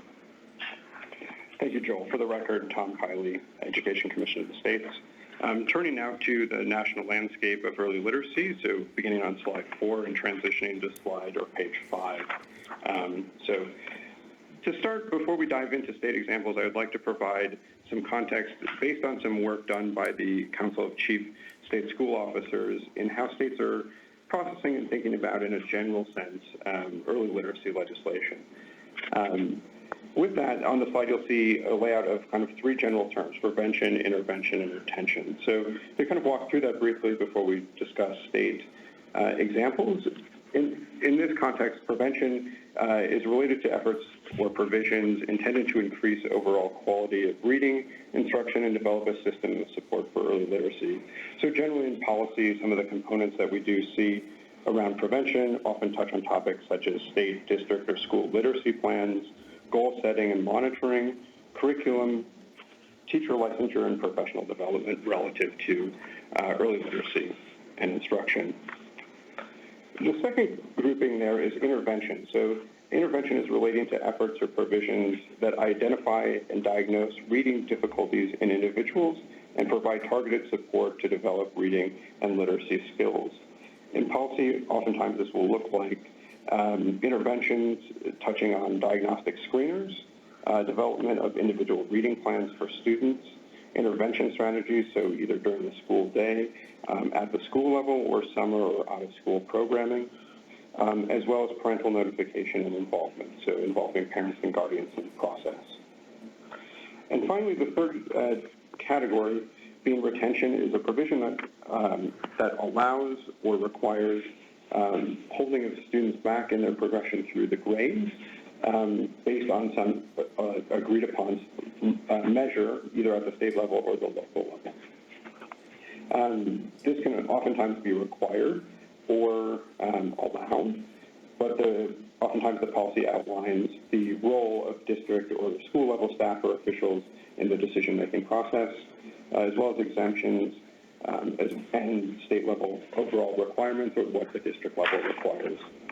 And also, as part of that, post-retention intervention and support. So students that may be retained or held back in their progression, what supports are they being provided to help progress and develop their reading and literacy skills? With that, I'll transition to slide 6, which is titled State Examples, National Context. Just for information, the examples provided here are just a general collection of state policy, early literacy policy, not selected for any value or anything of that nature, just to kind of show the range of ways states are thinking about prevention, intervention, and retention. According to the 2019 CCSSO report referenced earlier, there's 26 states that have some form of early literacy policy in their state. 12 of those states include elements of prevention, intervention, retention within their early literacy policy. Generally, the observations that we see across the states, policies include approaches to reading instruction and teacher professional development, so how do states support teachers as they provide instruction, and also with that, some district level or state level planning associated with that. So looking at the goals of developing literacy in the state, how will states carry that out? Moving on to the intervention, oftentimes we see screeners, so looking at screeners as a diagnostic tool for students in pre-K through third grade in some instances. So you'll see in Arizona it is a pre-K to third grade, and that ranges across the states as well, where those screeners are offered and when they are offered throughout the year, and what's required to be done with that data to inform instruction and intervention and support. We also see mechanisms to provide resources to school districts and schools and teachers, so looking at how the professional development support and resources come from the state or the district, and we often see that outlined in policy. We also see requirements to notify and engage parents and guardians in the process across policy. And in terms of retention, there is a focus on both the allowance or requirement. That's kind of a major difference in terms of allowing or requiring retention. Not all states require or allow retention as well, but also looking at the role of school-level officials in that decision and where that decision is ultimately made based on a state standard or a localized standard. Turning over to slide 7, I wanted to provide a visual of just where retention policy is across the country and the difference between requirement and allowing. And in the interest of time, I'll transition to the final slide. which is lessons learned and implementations. So this is a series of the bulleted list before you of observations made by CCSSO and ECS, both in work in the states and also looking at policy as it's played out over the last 20 plus years across the states. So much of this looks at, some of it's right. The first bullet, passing a law is only the beginning. That's an obvious statement to a legislative body. However, I think one thing that we keep hearing from states is once the bill goes into effect, what are the steps and engagement that needs to happen in order to make the policy live and get to the student and school level? Within that, we've seen states start to think about how do you engage stakeholders early on in the process, and thinking about what information needs to be shared and how do you develop a plan to carry forward the policy within the states. Recently, some states who have thought about some of those engagement plan development and timeline implementation is Michigan and Alabama specifically are in the process of rolling out their policy and implementing it relative to some timelines and communication strategies that they developed. We'd be happy to provide some more information on that if that is at all helpful to the committee. Frequently reports document the key of communication, so not only what's the impact or potential impact of the policy once it goes live, but what are the resources schools need, district leaders need, parents and guardians need. We see that to be a key step in making sure that all understand the goals and desired outcomes of the policy, as well as how it may affect a child, a teacher, or a district leader. And finally, looking at the commitment over the long term and making sure that there's measures to evaluate from the beginning. So what is being measured and how are you going to determine success for students being able to develop their literacy skills in the early years. So with that, I'd like to pause and I'd welcome any questions. If we can answer the questions in full today, a service that ECS does provide is looking in depth and doing individual research for legislative committees or individual policymakers. So we'd be happy to do that for this body as well. Well, thank you, Mr. Keeley and Mr. Moore. The Education Commission of the States has been very effective, and appreciate over the years your contributions to education. Any questions at this time or comments or concerns from the presentation? Again, thank you very much. I really appreciate your time, and I appreciate the slideshow you have sent us, and we have copies of that. I'm sure we'll all spend some time going through that more thoroughly and get in touch with any questions we have. Thank you again, Mr. Keeley, Mr. Moore. Great, thank you, Mr. Chair. Thank you, Mr. Chair. We're going to make a slight adjustment to our public testimony. We'll go on to Posey Boggs and then Tim Parker. And we've asked Mr. Griffin from the Alaska Policy Forum if he could come later, and maybe on Tuesday or a later date, whatever his schedule allows. And also Angel Galanos will try and work that out later as well. So as it is 5:15, we'll go to two more testifiers, go on to Posey Boggs. Ms. Boggs, always a pleasure to see you. You've always been at the forefront of all of these discussions and had an opportunity to talk to you early today in my office. Thank you very much. Thank you. Let's get all settled here because we have a participation activity coming up because I like them. So my name is Posey Boggs. What do I need to do? That good? All right, thank you. I am, do I need to spell my name on the record? Pardon me? Do I need to spell my name? Oh, no. Thank you. We have it. We know who you are. We know where to find you. You do. I'm testifying on behalf of the Alaska Reading Coalition. Excuse me, I'll breathe. Alaska Reading Coalition. And I was going to tell you like a whole page of who's in it, but I decided in honor of your time, I won't. But we have a lot of thank yous, and that is to Governor Dunleavy and Commissioner Johnson and Senator Begich and your whole collective staff for working very strongly at apparently risk to be bipartisan, which I don't understand at all because I'm not you guys. You crafted a bill that has a lot of excellent things in it, and we appreciate it. We thank all of the sponsors of the bill. We thank Senator Giesel and Senator Gray Jackson for jumping in and sponsoring it also. We want to thank Senator Hughes for all your long, hard work on this, in addition to Representative Ledoux. And going all the way back, the first time we met Representative Ledoux was HB 197, quite a long time ago. I want to thank my team, who have given me tons of support, but I also want to thank Representative Drummond and her staff, George Ascott, for getting the task force accomplished and the bill and the outcome of that. Senator Stevens, in 2013, I think it was SB 106, it was the first time I testified, and you schooled me. I said, look, I want you to do something so I don't have to have so many students. I'm working too hard. I have too many kids on my waiting list. Please fix it. And you said, you better keep working. Something like that. I wanted you to put me out of business. I want to give a shout out to Spike Torgeson, Superintendent Tok School District from a long time ago.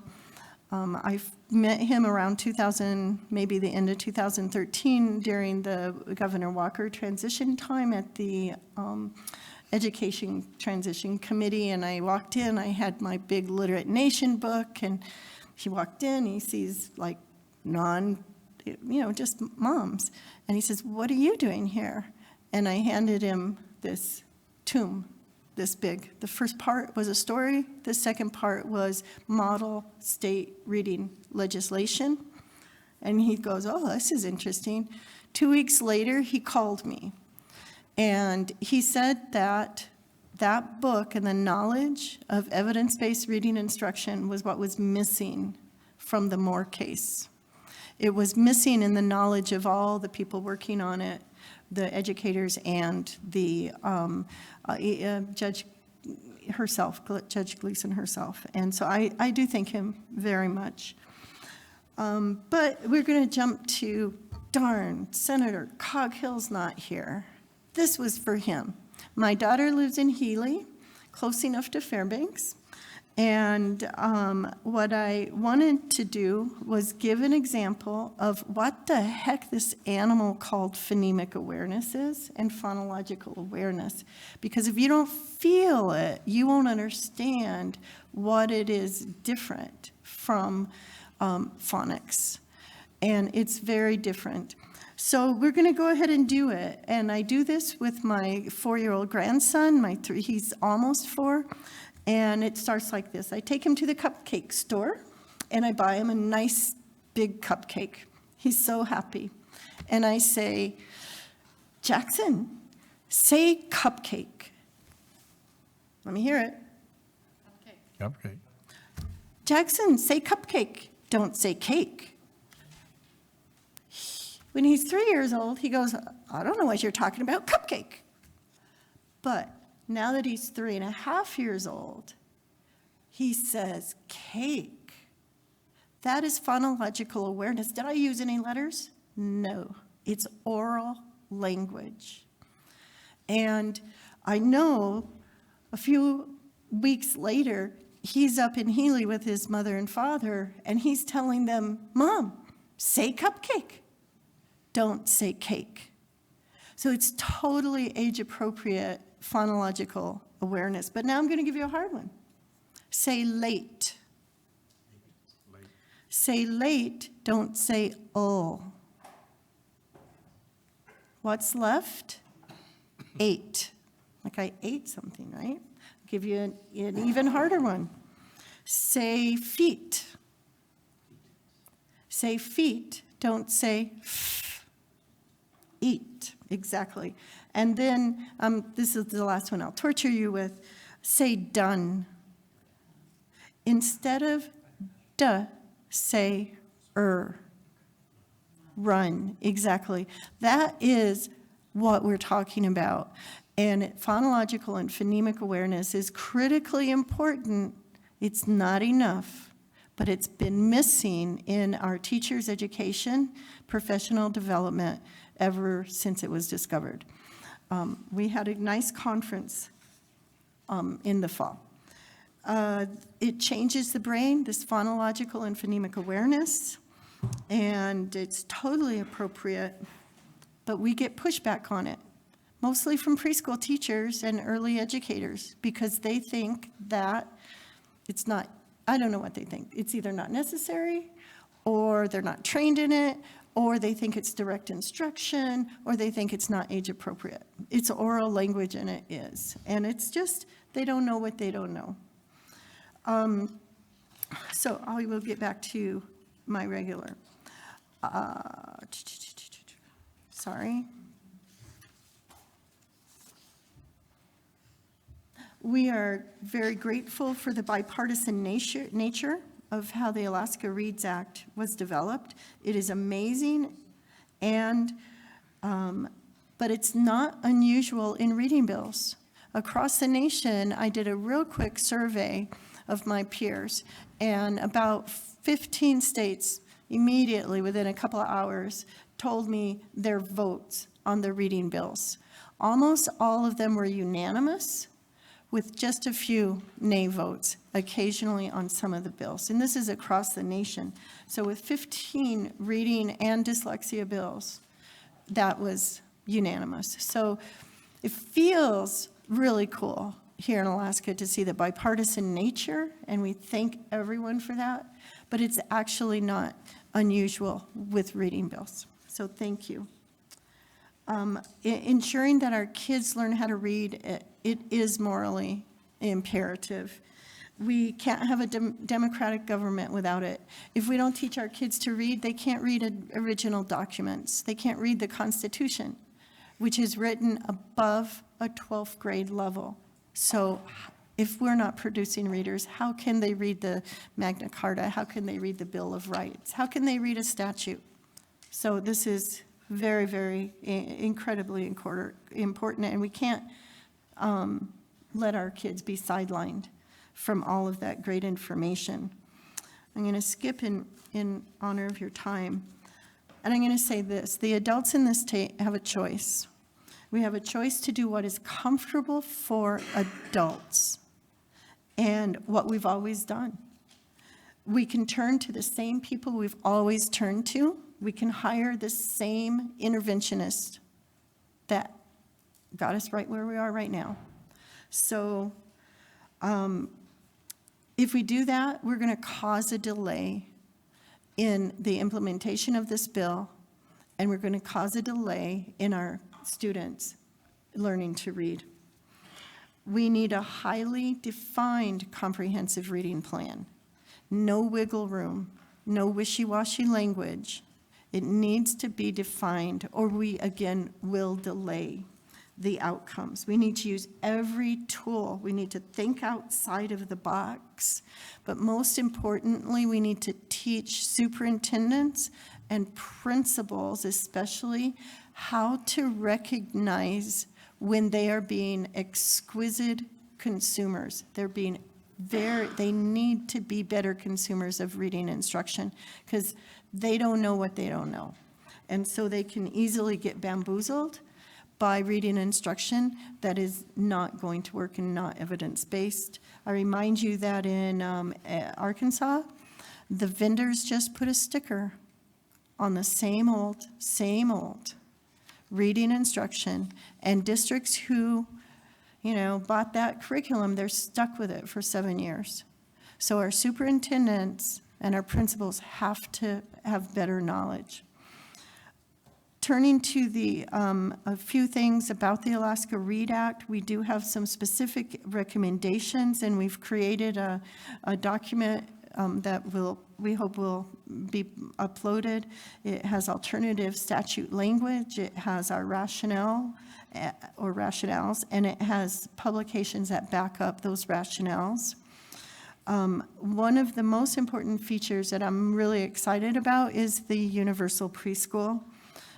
Universal preschool is an opportunity to screen our kids for potential characteristics of dyslexia, but also which one of our English language kids are developing oral English adequately. And that screening should drive what we term a universal intervention. A universal intervention everybody gets. You know, wear your bicycle helmet. Don't smoke. Wear your seatbelt. That is a universal intervention. It goes to everyone.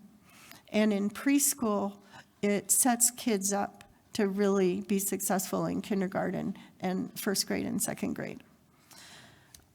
I'm going to skip over some of this, and then you can read it in the documents. There's some cutting-edge work being done right now in Boston Children's Hospital and University of Connecticut, that with 90% accuracy, we are identifying kids with dyslexia characteristics at 4 years old. And the researchers right now are giving that app, it's an app, away. They want it in the public's hands, and it is a very exciting, and if I were the state of Alaska, I would take the time to go to these scientists and sign up to be part of the standardization, the national standardization of that app. And it will not only identify our kids with dyslexia, it will identify our kids who have English language learning issues, and it'll set our kids up to succeed.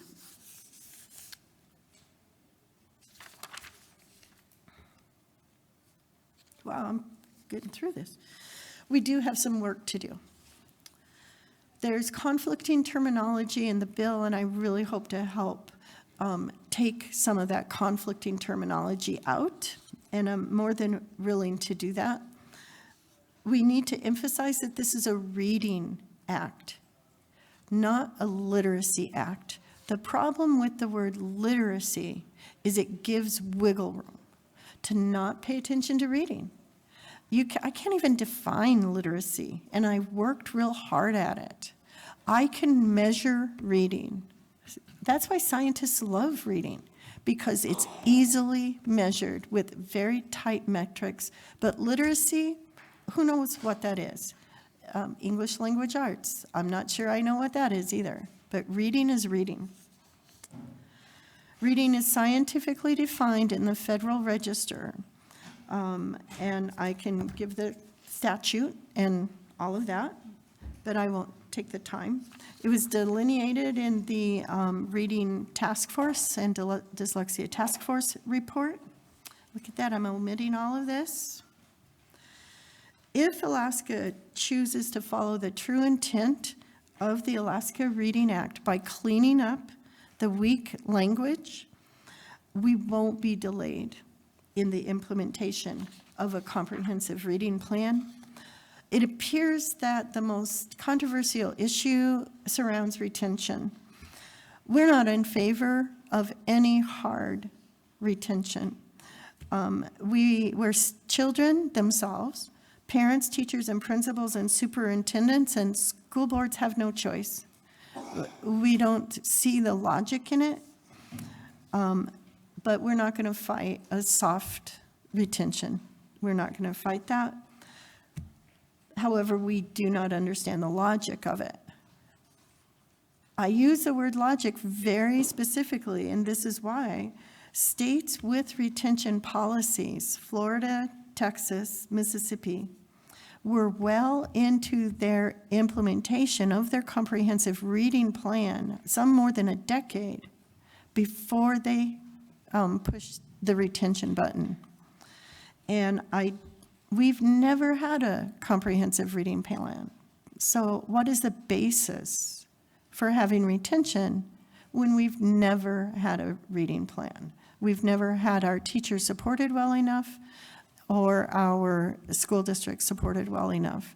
with a comprehensive reading plan that is in the Alaska Reading Act, and we think that we can strengthen that. I'm going to skip the Mississippi piece, but there's a lovely graphic that shows their timeline, and it was in year 13 of their implementation when they discovered that school districts were not following the comprehensive reading plan, nor were colleges of education following the 2 reading courses, the syllabuses set out in scientifically based reading instruction. They were not doing it for 13 years. That's a huge delay. What Mississippi did, which is important and exciting, and I would keep my eyes on Mississippi, they gathered most of their reading professors, and they spent 2 or 3 years retraining them in evidence-based reading practices. The first part was just fighting their indoctrination in what they'd always done. It was a lot. And then they gave them really good instruction, and the reading professors moved on. Was there pushback on their retention law? Absolutely, from districts. But the legislators of Mississippi said it fell on unsympathetic ears. They had 13 years to implement the comprehensive reading plan. Shame on them. And so I won't go into it too much, but I think I'll handle it this way. Bob Griffin, I think I met him a couple of years back, and Mike Bronson from the NAACP Education Committee in Anchorage. Both of those men have been wonderful. And I worked really hard in different ways of pulling them into our circle and into evidence-based reading instruction, comprehensive reading plans. We have in our emails a month-long, high-level debate between these 2 debaters that was so respectful. It was so knowledgeable. And occasionally we jump in, but boy, we jump right back out of that debate, and they cited evidence, they shared data, they shared articles, and at the end, no real conclusion on retention. But it was a delightful experience to be a part of, and I honor both of them. I think they've moved in their understanding. I'll see what I can skip here. So how do you know if a reading plan or a reading legislation is really addressing the adults in the room, or if it's really addressing the kids, our kids? You look for keywords. Keywords such as making decisions about reading instruction based on how you feel, or what your philosophy is, or science, but then saying, well, that's not my science. Science is science. Reading happens in the brain, not your elbow. So the science that we are talking about is what is producing the evidence-based reading instruction. If you talk to somebody who tells you about the wonders of whole language, the wonders of reading recovery, the wonders of Marie Clay from New Zealand, you have to know that that person doesn't know what they don't know.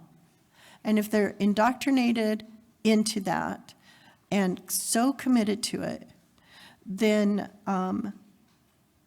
you're talking to somebody who needs their knowledge recalibrated, and it's not their fault. It's what they've been trained in. And just know New Zealand banned that reading methodology. If you're told that phonological and phonemic awareness is not a part of oral language, or that direct instruction in these two are not developmentally appropriate, I think you just experienced it is developmentally appropriate, but you're talking to somebody who's thinking about the adults in the room and not what the child needs. If you talk to somebody who says this bill is just pushing drill and kill phonics, then you're talking to somebody who's out of date on their knowledge about reading. And they don't even know the cutting edge language, orthographic mapping.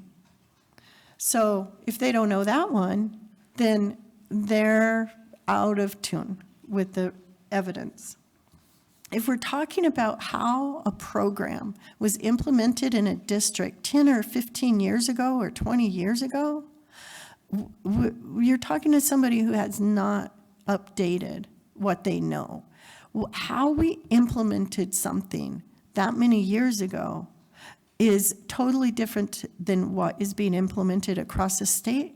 Implementation, science and education in 2013 was in its infancy.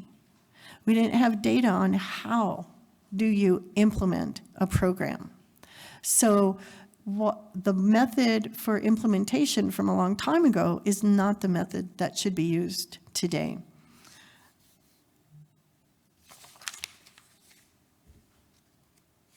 I do encourage you to go to the Moore case and read the testimony of the superintendents. It's very, very telling, especially look for Superintendent Davis's testimony from the Bering Straits School Board. And it's no wonder superintendents of today are gun shy about this. When you look at the heavy lift he had to do across his district without support that's in the Alaska Reading Act, no wonder superintendents are going, oh my gosh, this is another unfunded mandate. We're not going to be supported. We're going to have to do all this stuff that we don't even know because, golly, I'm a math teacher. I don't know how to teach reading. I can't even recognize good instruction. So I think it'd be very informative to read the comments from those superintendents. On the other hand, Superintendent Davis implemented the Success for All reading program that back then, it was just phonics. Only 1 out of 5 of the essential components of reading instruction. And he had fabulous results. But I bet you it was a heavy, heavy lift and probably drained the resources of his whole district to make those gains. If we do the Alaska Reading Bill correctly, I misspoke, the Alaska Reading Act correctly, we will be able to support those superintendents. And what will happen, we'll get those same kind of gains and we'll get them faster.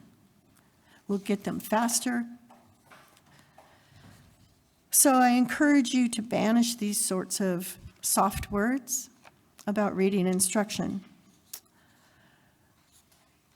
Some of the items in this bill will draw national and international fame, in my opinion. One of the ones that I'm most excited about is the correspondence school that says for all Alaskans. Senator Stevens, as a volunteer at the Alaska Literacy Program, I had a constituent of yours.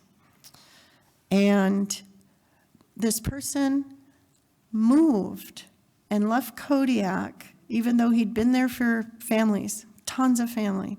And he came because he was so desperate as an older young adult to learn how to read. At great expense, he moved to Anchorage. And he tried really hard at the Alaska Literacy Program, but he couldn't sustain it because of cost. If we do and design an Alaskan correspondence program for adults, for all Alaskans, somebody like him would not have to uproot himself at great expense. And I sure hope if that actually gets passed, whoever's in charge of that had better reach out to me, because I know how to design it so that my friend from Kodiak would not have suffered so much. Does Alaska have growth?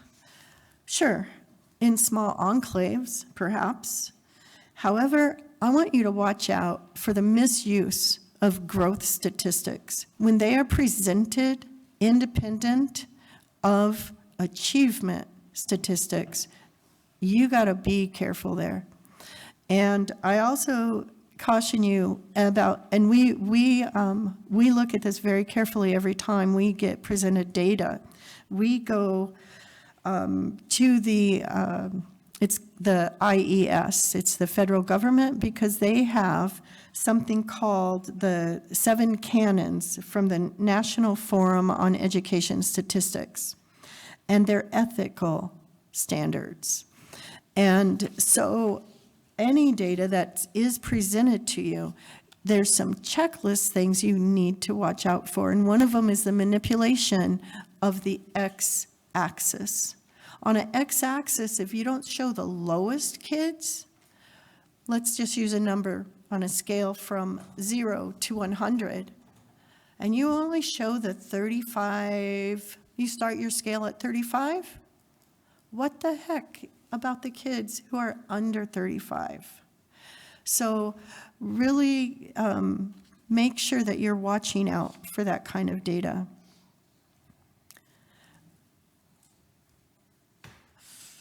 I want to tell you about the Peter effect. This is from the Bible, Peter chapter 3:8. So I don't do the Bible. As it's applied to reading instruction, you recall what Mississippi had to do to retrain their professors. The Peter effect says that you can't pass on to somebody else what you do not know. And you might reach out to the Anchorage School District and inquire what their rationale was for pulling their support for their leadership master's program to another university. And I've heard this over the years from quite a few people at the Anchorage School District. The inability to get the University of Alaska Anchorage to do as they were requested to do is a big barrier to our kids and our teachers receiving the proper education, and it's unacceptable, and it has to stop. So we can cave in for the next 20 years, but we're going to miss the financial gains. For example, 5 school districts in Ohio, which is the hotbed of Marie Clay and whole language, they received targeted reading instruction and professional development. Each district received $40,000 in evidence-based reading instructional training, and the cost savings in their Tier 3 interventions was an average of $1,100 per student. Tier 3 means these kids are severe enough for an IEP. They're severe enough to go into special education. And so across a whole district, $40,000 of training I don't think it's that much, but the gain back is a prevention of kids ending up in Tier 3 in the first place, or in special education. Caution you, big publishers make billions of dollars off of reading failure. If they had a product that taught reading, would they need to do so many trainings? Would you need to get a new curriculum over and over again? You wouldn't. They are making money off of the failure of reading instruction.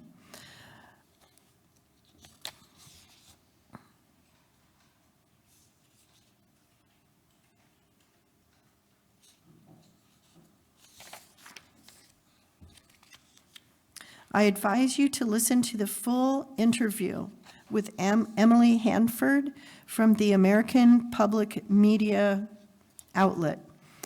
She did an interview with Ken Goodman, who is one of the major players in this flawed idea about how reading should be taught.